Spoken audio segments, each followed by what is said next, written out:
guys, sa ngayon ay kumukuha ko ng string beads. Dami kong na-harvest. Ayan, diretsong pang adobo.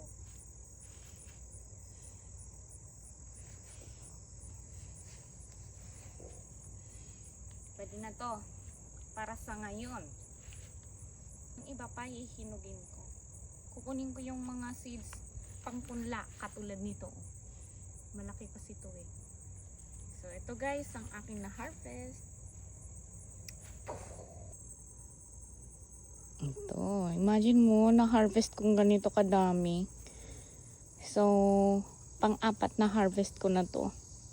Yung kagigising mo lang, kukuha ka ng pang-adobo dito.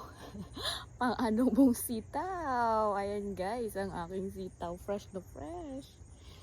So maganda talaga pag may tanim ka eh.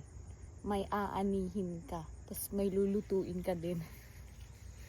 Okay guys.